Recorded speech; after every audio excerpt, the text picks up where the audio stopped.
what you feel as far as the responsibilities of representing mankind on this trip? That's relatively difficult to answer. It's a job that we collectively said that was possible and we could do, and of course the nation itself is backing us, so we just sincerely hope that we measure up to that.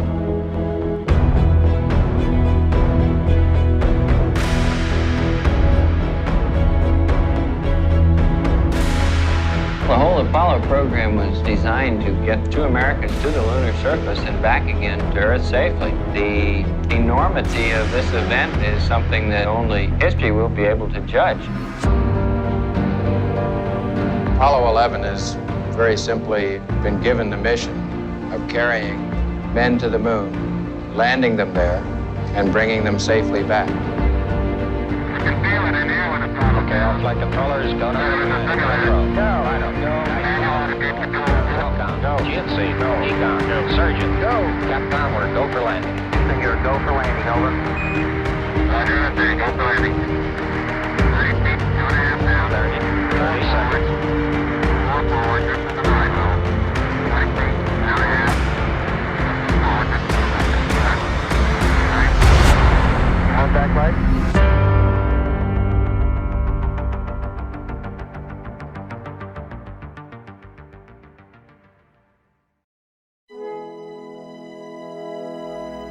That's one small step for man,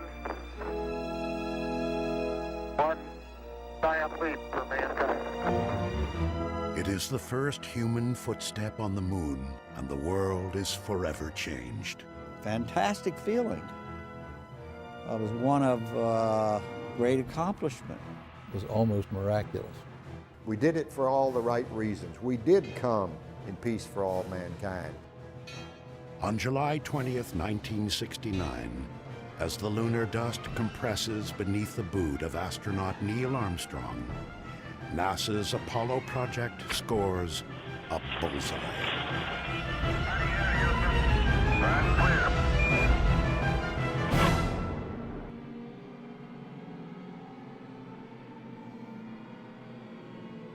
Until the fall of 1957, the moon is Earth's only satellite, orbiting for eons in silent vigil. That October, the hush of space and America's sense of security is shattered by Sputnik. The sound of the Soviet satellite becomes eerily familiar to Americans. Fears escalate that the Cold War could heat up with catastrophic effect. Immediately everyone thought, well, they're now able to really send their military machines around the world up above. Who was not going to be in danger? President Eisenhower combined several agencies working on rocketry and flight to create one civilian agency, the National Aeronautics and Space Administration. Over the next years, the United States successfully launches satellites with great scientific payback. To prepare for human flight, several animals, including a chimpanzee named Ham, survive the ride to space and back. But once again, these American accomplishments are eclipsed by the Soviet space machine. April 12, 1961, cosmonaut Yuri Gagarin becomes the first human in space. To temper this latest Soviet triumph, the U.S. needs to put its own man in space. That man is astronaut Alan Shepard. 1.2 G. Shepard's flight had tremendous impact. I think it was the leading technological accomplishment of that era and led to the whole future of the exploration to the moon. Unlike Gagarin's 108-minute orbit of Earth, Shepard's suborbital flight, the nation's lone human venture into space, lasts just 15 minutes. Nonetheless, President Kennedy goes before Congress and lays down the gauntlet. I believe that this nation should commit itself to achieving the goal before this decade is out of landing a man on the moon and returning him safely to the Earth. The combination of the Gagarin flight and the Bay of Pigs disaster with Cuba, I think, pushed Kennedy towards something that would be positive and would show that we were ahead of the Soviet Union. President Kennedy's interest in space moves beyond just beating the Soviets. As his passion grows, so does his rhetoric. We choose to go to the moon in this decade and do the other things, not because they are easy, but because they are hard.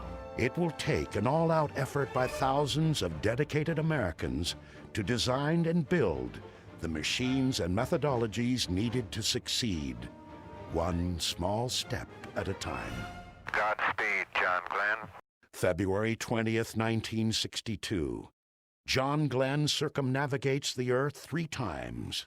The single most important factor was that man could survive and perform as well at 0 gravity as he could at 1G. 0G, and I feel fine.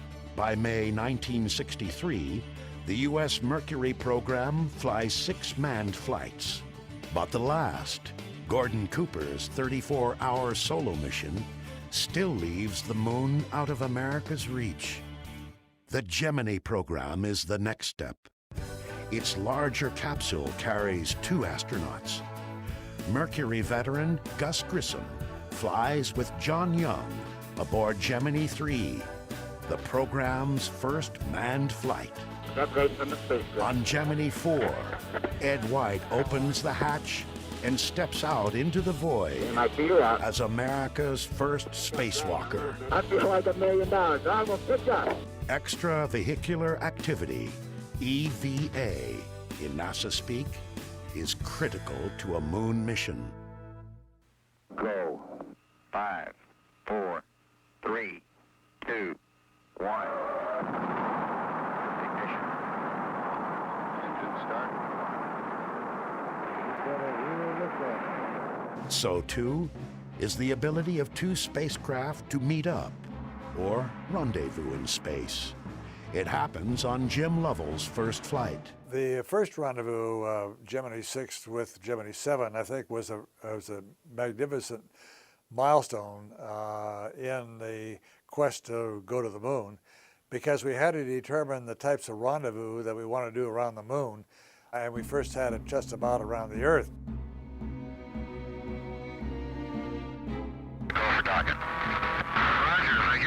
By Gemini's 12th and final mission, rendezvous and docking are well practiced. Gemini 12, Houston, Capcom, 1 minute to LOS. New EVA record, beautiful job. NASA is now ready to shoot for the moon. But there are just 3 years left to meet President Kennedy's goal, and no one really knows how close the highly secretive Soviets are. And of the moon itself, little is known. Could be dust up to 25, 30 feet thick. If you landed on it, you would sink into the moon. If you landed on it and set out some fire from the rockets, exhaust, it would cause this huge inferno on the lunar surface. What were the radiation problems on the moon from the sun? What were the thermal conditions you had to deal with on the lunar surface? Getting answers falls to a series of robotic spacecraft. In mid-1966, Surveyor 1 lands on the lunar surface. The 11,000 photos it sends back help to dispel fear and clear the way for the Apollo moon landing program. 2 short months after the final Gemini flight, astronauts Gus Grissom, Ed White, and Roger Chaffee are posing for photos and spending hours in simulators as they prepare for the first Apollo mission less than a month away. January 27, 1967. The crew is in the capsule. mounted atop an unfueled Saturn 1B for a dress rehearsal of the countdown sequence. Now we gotta get the moon. We can't talk between 2 or 3 buildings. A series of problems has already raised tensions at the launch pad when 5.5 hours into the test, Ed White's shouts are heard. At that point, things progressed with absolutely stunning speed. I mean, it was only a matter of 20 seconds before the crew was unconscious. Moments later, the pressure from the fire had increased to the point where it literally ruptured the hull of the spacecraft. Toxic smoke spewed into the White Room. The technicians were struggling to get the hatch open and rescue the crew, but they were driven back by the intense heat and the smoke. Many long minutes passed before they could open the hatch, and of course by that point the crew had died. All 3 astronauts were dead. The loss of Grissom, White, and Chaffee momentarily cripples NASA's moon landing program. But as the 3 astronauts are given heroes' burials, Apollo, like another mythological figure, Phoenix, begins its rise from the ashes. Following recommendations of an accident review board, the Apollo Command Module is redesigned and rewired for safety, all under the wary eye of the astronauts who will fly it. 20 months later, from the same pad Apollo 1 had occupied, Apollo 7 roars off for an 11-day shakedown in Earth orbit. We inherited the first manned Apollo mission, which turned out to be Apollo 7.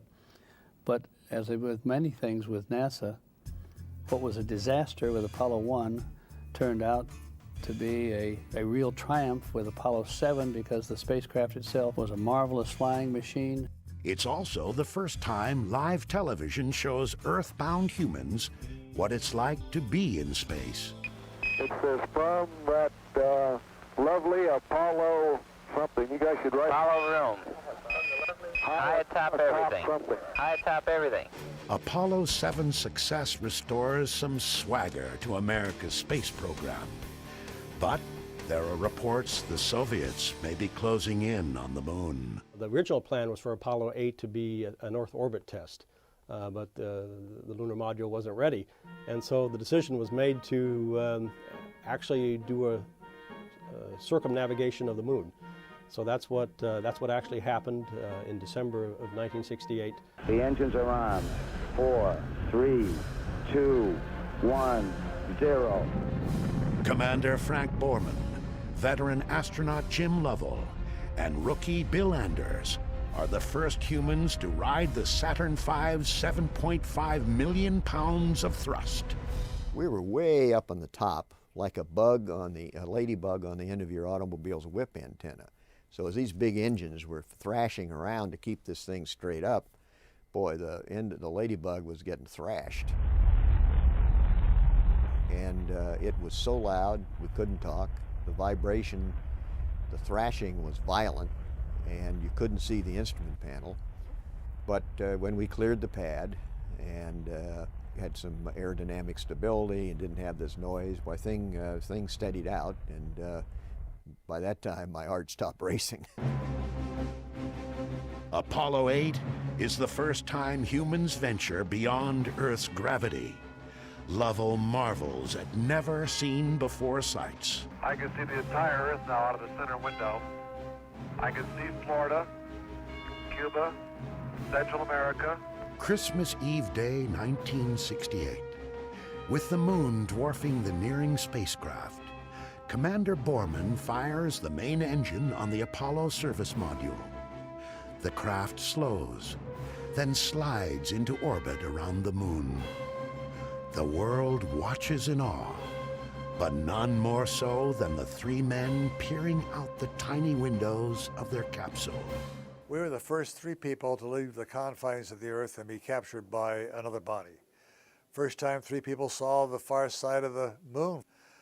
First time that we had gone so far, and the first time that we saw the Earth from 240,000 miles away. So in that respect, I kind of thought that Apollo 8 was really a milestone and a high point of my career. The vast loneliness up here on the moon is awe-inspiring, and it makes you realize just what you have back there on Earth. The Earth from here is a grand oasis in the big vastness of space. As the moon's pockmarked surface slips quietly by, the Apollo 8 crew ends its Christmas Eve broadcast with a special message for those back home. And from the crew of Apollo 8, we close with good night, good luck, a Merry Christmas, and God bless all of you on the good Earth. For all its success, Apollo 8 is missing one key component for a moon landing. The lunar module, still being built, is overweight and behind schedule. It's not a simple thing. Spacecraft never landed on another celestial body, so the design had to be done from scratch. One of the main things you had to figure out was that you had to have a rocket on the ascent stage especially that you had to be 100% sure would work, because you didn't want the two astronauts sitting on the lunar surface and the rocket didn't work. The first LEM is ready for testing in Earth orbit on Apollo 9. The LEM is put through its paces and proves it's ready to go to the moon.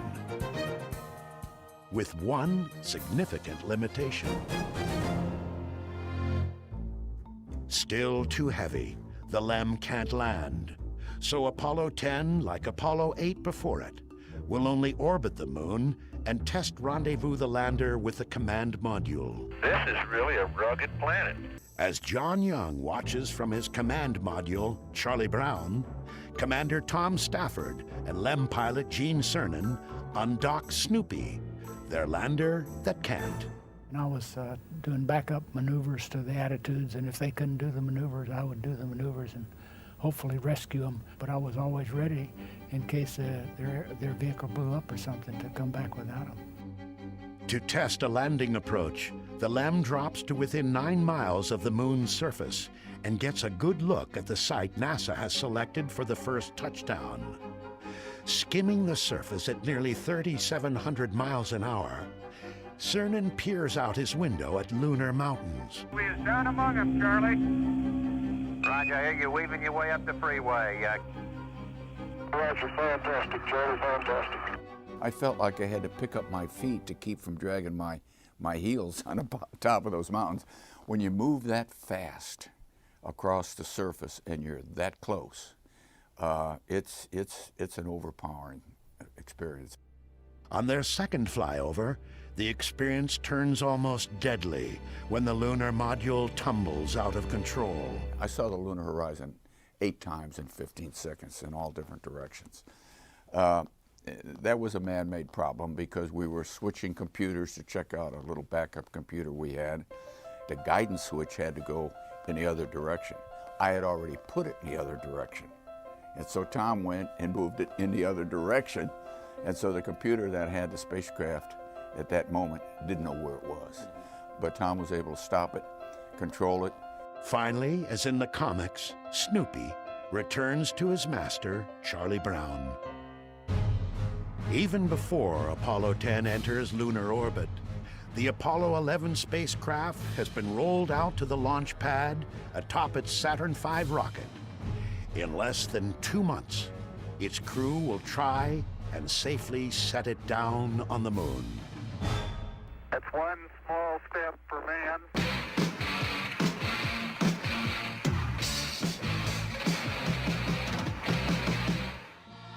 I was in the student houses at Caltech, and we were watching the TV and all the excitement about, landing on another celestial object.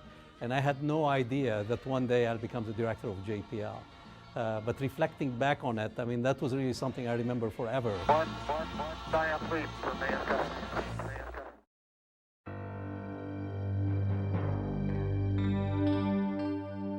They've all been to space before. Commander Neil Armstrong on Gemini 8, Command Module Pilot Michael Collins on Gemini 10. Lunar Module Pilot Buzz Aldrin set an EVA record on the final Gemini flight. The morning of July 16, 1969, spectators line the beaches around the Kennedy Space Center. America will attempt to end the space race. Moon fever is rampant. And there was just great excitement, and you could hear lots of people saying, gosh, this is almost, I can't believe that somebody's going to go to the moon. T-minus 15 seconds. Guidance is internal. 12, 11, 10, 9. Ignition sequence start. 6. At 9:32 a.m., the Saturn V's giant engines roar to life. At the viewing stand 3 miles away, spectators feel the thunderous drumbeat of unearthly power pounding their chests as the heat of the rocket's exhaust washes over them. When that rumble came across the ground, it was like somebody was putting their hands on your chest and pressing.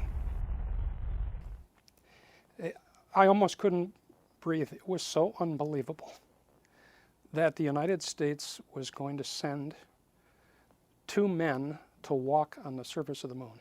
It was almost unthinkable. For 3 days, the crew of Apollo 11 cruises towards the moon, then drops its spacecraft into lunar orbit. I just thought there were so many unknowns that I would have given us about a 50-50 chance of being the first flight to land and return someone safely. With Collins remaining in the command module, Armstrong and Aldrin prepare the LEM and themselves to become the first humans on the moon. Okay, all flight controllers, go for landing. Retro. Go. Righto. Go. Guidance. Go. Control. Telcom. Go. GNC. Go. Ecom. Go. Surgeon. Go. Capcom, we're go for landing. Eagle, Houston, you're go for landing, over. But the landing veers from the planned script. As the LEM nears the surface, the onboard computer flashes an alarm the crew doesn't recognize. 1201. 1201. Roger, 1201 alarm. Any one of thousands of technical glitches could abort the landing. But Houston quickly diagnoses the problem as non-critical, an overloaded computer. 1201 alarm. Same type, we're go, flight. Okay, we're go. Same type, we're go. That's when real trouble threatens the mission. 540 feet down at 30 and at 15. As the LEM pitches upright about a mile above the moon's surface, Armstrong gets his first look at where computers will set them down. A field of boulders, any one of which could prove deadly. Armstrong wraps his hand around the joystick and takes manual control. 3.5 down, 220 feet. 13 forward. With fuel running out, Armstrong flies the LEM like a helicopter. Aldrin keeps his eye on their altitude, forward speed, and rate of descent, calling out the numbers. 100 feet, 3.5 down, 9 forward. At 60 seconds, we're still 100 feet up. I was nervous. Okay, at 30 seconds, we were 10 feet. I figured we had it made. But 100 feet, we're thereabouts at 60 seconds. You could very easily just not be where you want to be. 4 forward, drift into the right level. Sort of like driving your car when the gas gauge is reading empty, but you know that when it gets down there, you got a few more miles left. Well, that was the situation we faced. And I think it was in the last seconds. Everybody was holding their breath. It was pretty dicey. Contact light. Okay, engine stop. APA at a descent. Mode control, both auto, descent engine command override off. Engine arm off. 413 is in. We've had shutdown. We copy you down, Eagle. Okay, everybody, T1. Stand by for T1. Tranquility Base here. The Eagle has landed. Man on the moon. Ooh. Oh, boy. Thank you. You're looking good here. Boy. Okay, we're going to be busy for a minute. Like people around the world, of every persuasion and from every walk of life, mission controllers in Houston are overwhelmed. Okay, keep the chatter down in this room. Now in the control room we had work to do because we had to very rapidly look at the spacecraft systems and give the crew a stay-no-stay decision that everything was safe to remain in the moon, and we had to accomplish that within the first 2 minutes. Okay, T1, stay, no stay, retro.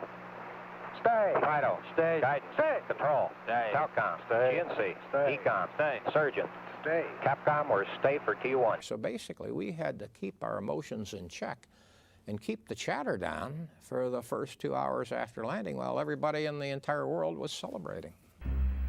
And we're getting a picture on the TV. You got a good picture, huh? It's distorted, flickering, and at first, upside down. But a small black and white television camera mounted outside the LEM gives the world its first live glimpse of an alien landscape. No one is more interested in seeing that first picture than the man responsible for bringing it to everyone's TV. This whole mission was now about television, in my mind. There were hundreds of millions of people watching, waiting to see the first step on the moon and people on the moon, see a spacecraft on the moon, anything. And if it doesn't work, then probably people actually will know my name years from now as the guy who didn't bring you television from the moon. Okay, Neil, we can see you coming down the ladder now. The world just marveled at this right along with us, and we more or less made the whole world our partners in this thing by inviting people to be there during the launches. And I think that's one of the best things we ever did in the space program, and one of the best decisions ever made with regard to the space program was to share that with the world. Okay, I just checked getting back up to that first step. That isn't collapsed too far, but it's adequate to get back up. More than 500 million people around the globe watch as Armstrong first makes sure he can get back into the LEM, then gives the first eyewitness account from the lunar surface. The surface appears to be very, very fine-grained as you get close to it. It's almost like a powder. 6.5 hours after landing on the Sea of Tranquility, Neil Armstrong steps off the footpad of the lunar lander and ends the race to the moon. That's one small step for man, one giant leap for mankind. For 2 hours and 31 minutes, Armstrong and Aldrin share their observations. The surface is fine and powdery. I can kick it up loosely with my toe. There seems to be no difficulty in moving around as we suspected. It has a stark beauty all its own. It's like much of the high desert of the United States. It's different, but it's very pretty out here. Beautiful view. Isn't that something? Magnificent sight out here. Magnificent desolation. Aldrin says magnificent, but thinks otherwise. What a desolate place we just landed on. Absolutely no life, no color, really, until you get down and look at the minerals in the rocks, because everything's covered with this little dust. They are the only two beings here, but Armstrong and Aldrin have come for all humanity. Here men from the planet Earth first set foot upon the moon, July 1969 AD.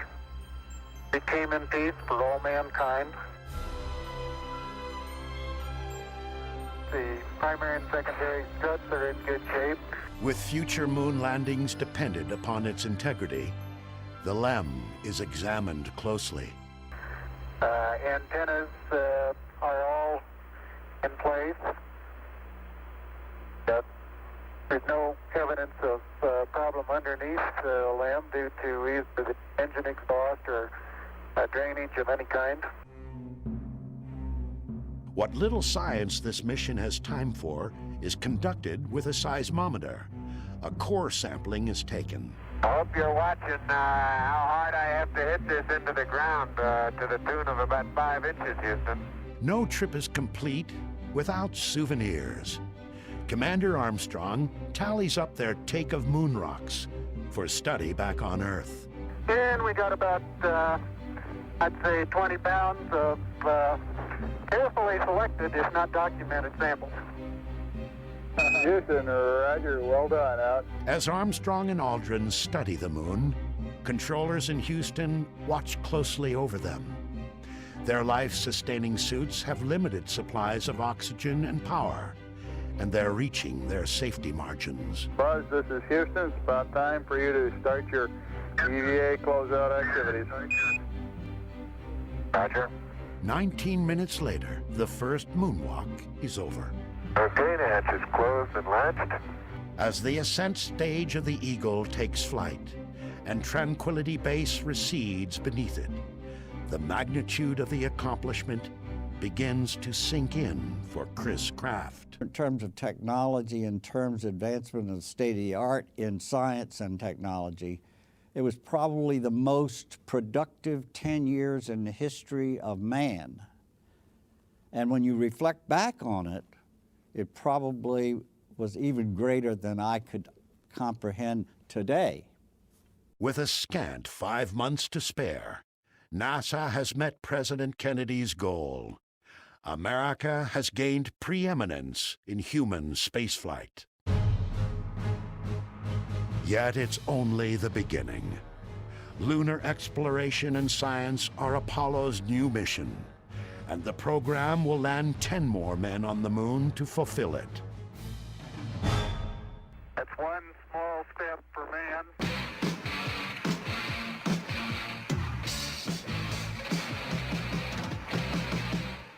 We're in the viewing room at the Mission Control Center in Houston, watching the terminal phase of that flight and the landing itself on the moon. I was telling Neil not to land because we were next. But he did a great job. One giant leap for mankind. Every Apollo mission starts the same. 3 men in a capsule sit atop the giant Saturn V rocket, waiting for its monstrous engines to propel them off the Earth.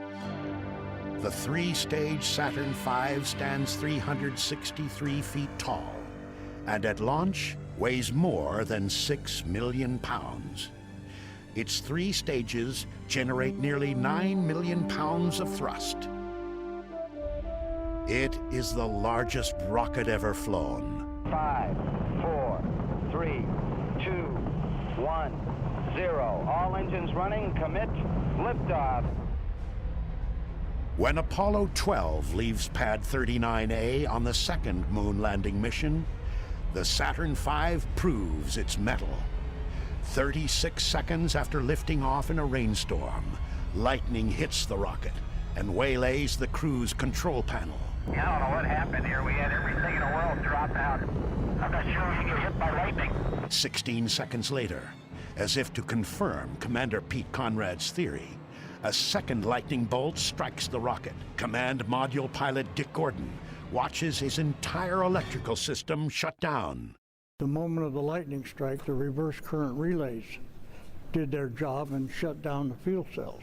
So we were not receiving any electrical power from the fuel cells, which was our main source of electrical energy. Fortunately, at that time, the batteries were on the line for the launch itself, so we had electrical power, and that really saved us from automatic abort. 13 Saturn V rockets fly during Apollo, including every moon mission.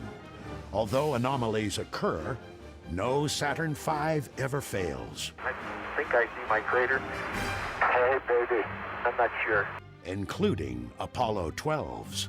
There it is! Son of a gun, right down the middle of the road! A major goal of the mission is to execute a pinpoint landing in an area called the Ocean of Storms. So NASA said, we're going to demonstrate this by picking a certain crater, and then we'll send you there. And the crater we're going to pick is the one that has Surveyor 3 in, that landed inside this crater some 33 months earlier. And that may have been a small one for Neil, but that's a long one for me. And we landed, and the first thing Pete did when he got out was go around and looked and see if Surveyor was in that crater. Boy, you'll never believe it. That's what I see sitting on the side of the crater. The old surveyor, huh? The old surveyor, yes, sir. Does that let me? It can't be any further than 600 feet from here. We have a good shot of you there, Pete. Live television from the moon is now in color. Okay, Houston, I'm going to move the TV camera now. But the achievement is short-lived when Alan Bean accidentally points the camera at the sun and burns out its video tube. Pete and I didn't know that, and so when it burns out, we're standing around not knowing why. Now, the people on the ground knew immediately why, but they never told us. They never said, you pointed it at the sun, it's ruined forever. Al, we have a pretty bright image on that TV. Could you either move it or stop it down? That's as far as it goes, Houston. How does that look to you? No, it still is the same, Al. Big disappointment to all of us and everyone on Earth. Someone told me one day, they said, there's one thing good about it that came out of it. We used to have discussions that maybe we shouldn't have a TV. They said, after your mission, never had that discussion anymore. Everybody agreed we needed TV.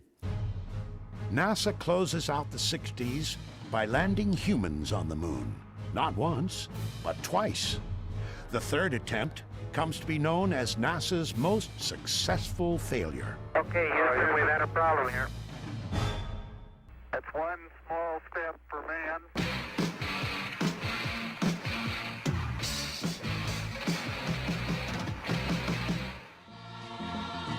It's pretty indelible. I remember sitting in my parents' bedroom in front of the old black and white Zenith. It was truly an incredible moment, and I knew that I was witnessing something that was absolutely a turning point in human history. One giant leap for mankind.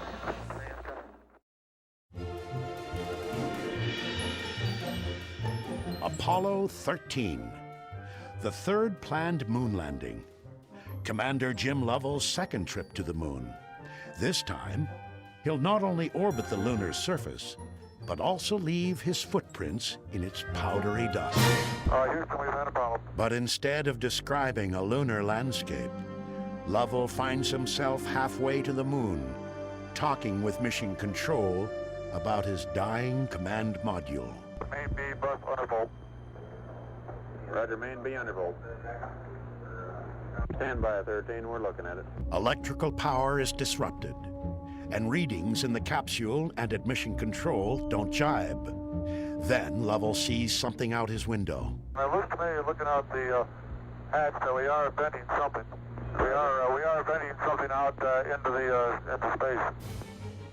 The explosion of an oxygen tank in the service module has damaged several key systems. The astronauts must scour 24 instruments, 40 alarm indicators, 71 lights, and 566 switches to regain control of their spacecraft. With the loss of oxygen, because we used oxygen to produce electricity, all of our electrical power would quit. And when that happened, because we controlled our engine by means of electrical power, we'd lose the entire propulsion system. And so, you know, essentially, it took a while for all that to sink in. That it dawned on me that we were in very serious trouble. The crew of Apollo 13 never gets the chance to land on the moon. They can only slingshot around it and, with their lunar module Aquarius as their lifeboat, hope to make their way safely back to Earth. We had to invent ways to navigate. We had to find ways to stretch the electrical power. Our crew was suffocating. We had to find ways to remove the carbon dioxide so the crew wouldn't suffer from CO2 poisoning. We never had discussed the possibility of not surviving or getting back to the Earth. It was probably in all of our minds, but we were working hard to figure out what we had to work with and what we had to do to get back. The command module, shut down and unheated for 3 days, would now have to be restarted. Condensation is everywhere. The whole instrument panel was covered with water, and of course I knew that there was water probably behind the panel on all the wiring harnesses, and so we worried about electric shorts. We were virtually going down rows and pushing in circuit breakers. We figured the best we could do is we started down the row and started smelling. You can smell electric short. we'd back up and pull some out and hope we could quickly isolate which was the culprit. But there are no shorts, due perhaps to the capsule redesign after the Apollo 1 fire. Sealing the electrical connections also means they're now waterproof for landing. Lieutenant. Farewell, Aquarius. We thank you. After its harrowing 6-day ordeal, Apollo 13 safely splashes down in the Pacific.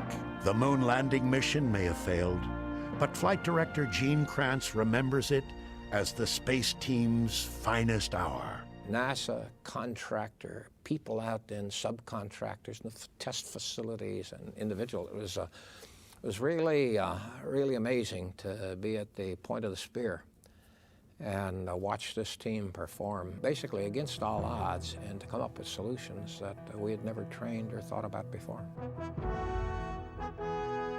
While just getting to the moon can prove difficult, landing on its dusty, boulder-strewn, cratered surface is even more problematic.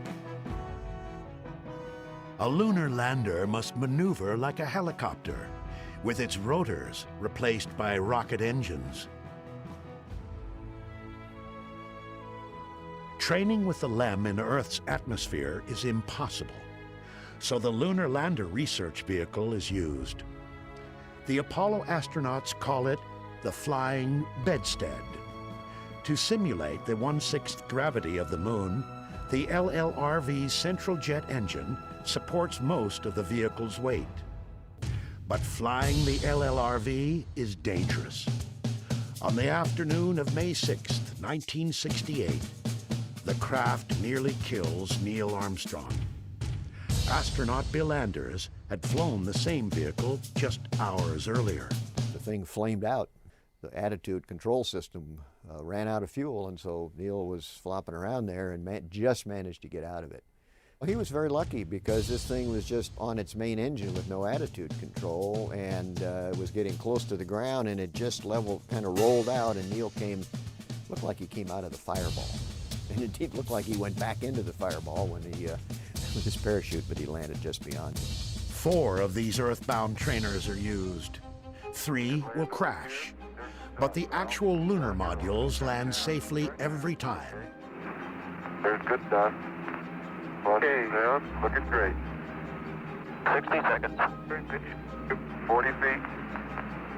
3 feet per second. America's first astronaut, Alan Shepard, returns to spaceflight 10 years later to command Apollo 14's LEM and Terry's to a skillful setdown. We're on the surface. Okay, we made a good landing. Apollo 14 is on the moon almost 34 hours. About a third of that time is spent moonwalking in the lunar highlands. Certainly the Fra Mauro area where we landed was an interesting place, and with far more relief up and down of the terrain than the earlier flights, which also made the navigation a little more difficult. Particularly, it was kind of like wandering around in the sand dunes, and one sand dune looks about like the other. So finding our landmarks that the geologists wanted us to find as we did our traverse on foot to Cone Crater was difficult. I'm going to try a little sand trap shot here. But Shepard manages a few seconds to become not only America's first man in space, but also its first golfer. Miles and miles and miles. 2 miles is all the Apollo 14 astronauts are able to walk during their 2 EVAs. But the next mission will have wheels. This is really a rock and rollin' ride, isn't it? That's one small step for man.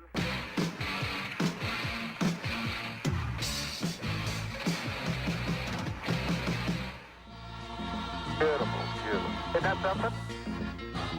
I was in Orlando in my parents' house, and as the first pictures came through, we were, of course, all just very enthusiastic and enthralled with what was happening. One giant leap for mankind. Okay, Houston, as I stand out here in the wonders of the unknown in Hadley, I sort of realize there's a fundamental truth to our nature. man must explore. When Apollo 15 Commander Dave Scott descends the LEMS ladder 2 years after Neil Armstrong, he achieves his own first. Scott climbs aboard the first lunar rover with crewmate Jim Irwin, and as space first motorist, proceeds to peel out. This is really a rock and roll ride, isn't it? Never been on a ride like this before. Oh boy. I'm glad they got this great suspension system on this thing. More than just a toy, the moon buggy is a science platform, allowing astronauts to venture farther from the LEM than the previous 3 Apollo missions. During 10.5 hours, Scott and Irwin cover 17 miles and examine many interesting sights. A boulder exposed to the surface here, which has got layering within it. It's been weathered away apparently, and just the surface top is exposed, but the boulder must be about a meter long with 2 to 3 inch layers in it. Working in a suit is very fatiguing. You don't get the food, the water, the rest. So actually we were not only probing the boundaries of geology and exploration, we were also probing the boundaries of human performance. The Apollo 15 mission really took us back to the drawing board in several areas to look at how we train crews, and how we provide them adequate nutrition and hydration and all of these things. Hey, John, this is perfect with the LEM and the rover and you and Stone Mountain and the old flag. Come on out here and give me a salute. Big Navy salute. In the summer of 1972, Apollo 16 astronauts John Young and Charlie Duke spend 20 hours searching for volcanic rock in the Descartes Highlands. Ah, Charlie, such form. Oh, Stephen. How about that? I'm going out for the ballet when I get back. You learn another line of work up here. Because of the geological diversity of the moon, they wanted to get some samples from the mountains of the moon, if you will, or the highlands, which was a considerable elevation above the Lunar Mare. That is the most beautiful sight. What's that? You're standing there on the rim of that crater. Well, it's great to have a lunar rover. When you turn wheels, the front wheels would go this way and the rear wheels would go that way. So you could turn in your own diameter.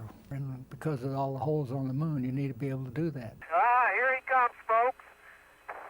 He's got the hammer out. I knew he couldn't resist. I don't know if this will work or not, Charlie, but it couldn't pick a better spot. Here we go. Hot dog. He did it. It's a very friable rock, apparently, Houston. Okay, outstanding. Science was certainly in the front seat. Of the 6 landings on the moon, the last 3, I think, were devoted completely to the science of it. We'll sample right there and get you a scoopful of this underlying regolith. There'll be just one more flight to the moon. Apollo 17 lifts off in the midnight hour of December 7th, 1972. My God, it was like the sun coming up in the middle of the night. I mean, all of a sudden, this golden light, this flame that was the color of a sunrise, just exploding and filling the sky and filling my field of view, and in silence seeing this rocket ascend, and then without anticipating it, this roar of sound that just swept over us.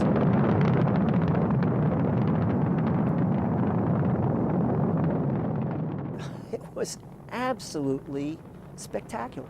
I mean, I've seen launches since then, but I don't think anything can compare with knowing that you're seeing 3 people who are on their way to the moon. Okay, stand by for pitch over. Oh, are we coming in? Oh, baby. And there it is, Houston. There's Camelot. Right on target. I see it. being the last mission, we built on all the other missions before us. And so our landing site was in the northeastern edge of the moon, which was off-center.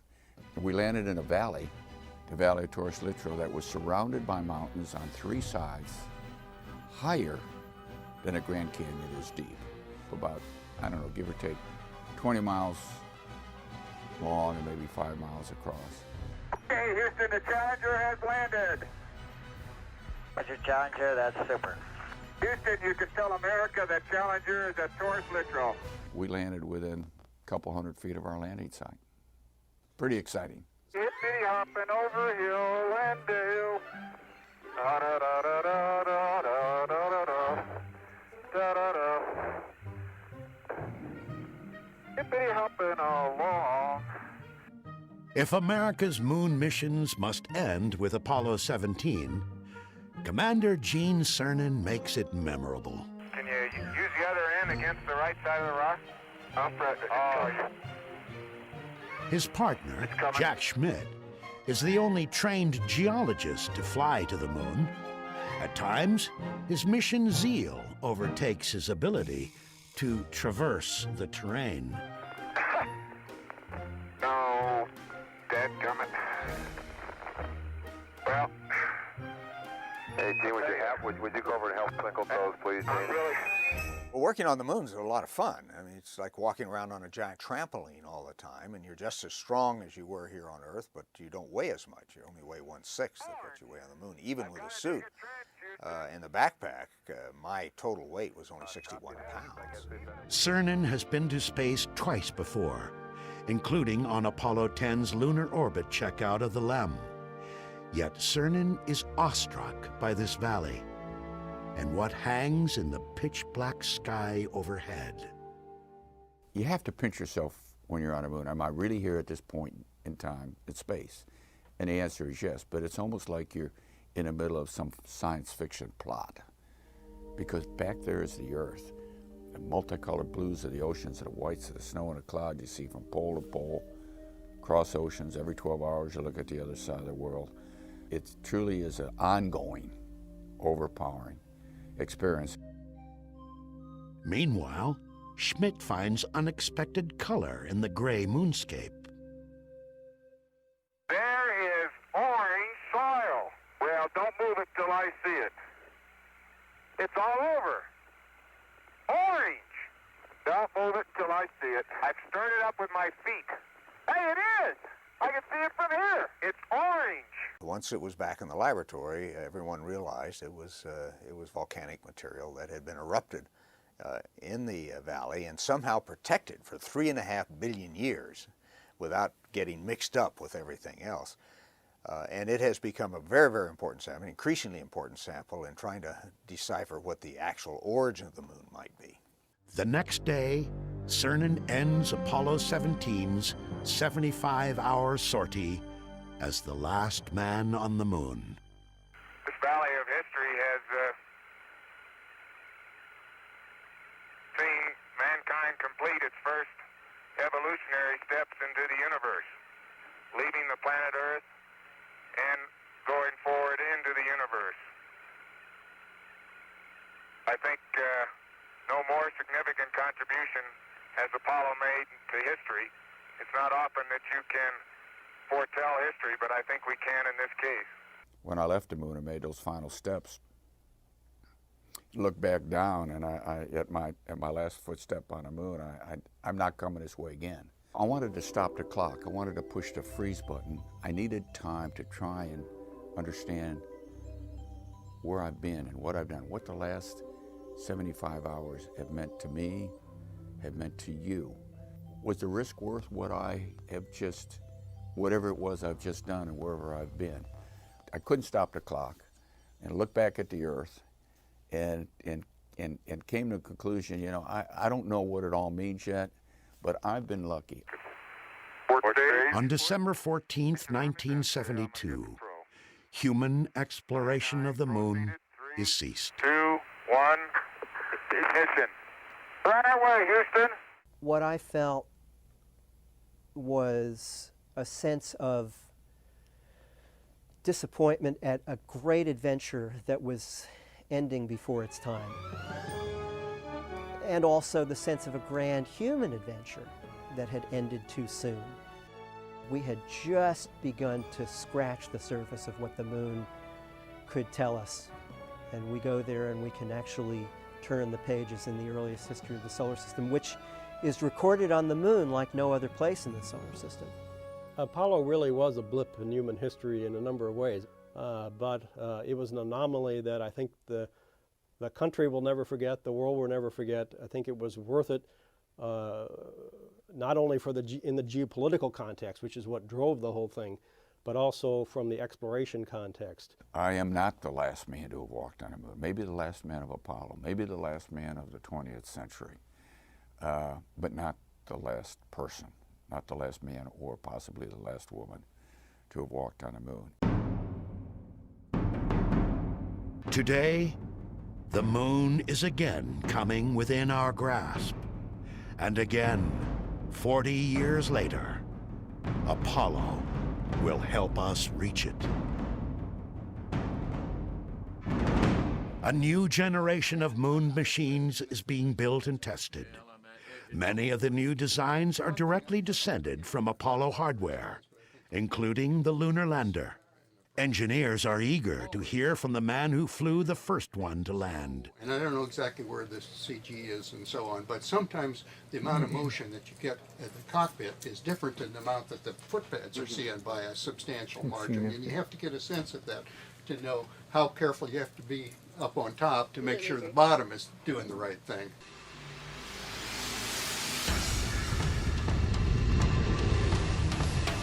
The next generation lunar rover will bear little resemblance to the Apollo buggy.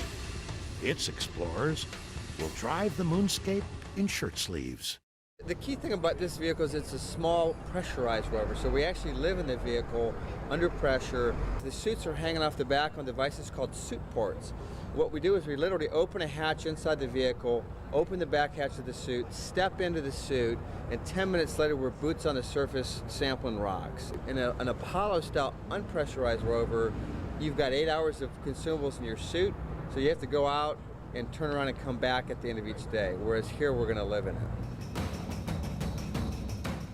The next astronauts to make footprints in the lunar dust will stay longer, explore farther, and learn more than ever hoped for on July 20th, 1969, when Apollo 11 changed the world forever. It's something that I always hoped would happen in my lifetime, and to see it happening now, to potentially be a part of it, and whether it's my foot on the moon or one of my classmates or somebody from my generation is going to do it, and I think it's great.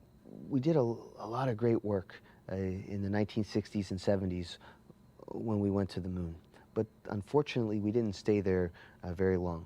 Now, with their experience, especially under the belt of what we got from the International Space Station and the capability that the Crew Exploration Vehicle gives us, we can actually really explore the moon. It's a whole new planet, a whole new world to go explore, and we've only been to 6 little small spots on it. Now we can go more places. We have a chance to stay there longer. The human endeavor which people put forth to get us to the moon is the human endeavor we once again need. The spirit of Apollo, the legacy of Apollo, is that human endeavor to do what has never been done before, to reach further than we've ever reached before, to be willing to try, to not be deterred by failure. That's what Apollo was all about. And as the centuries unfold, we'll go many, many places, but this is the first, and this needs to be remembered as one of the wonderful things of the 20th century. It is a great adventure.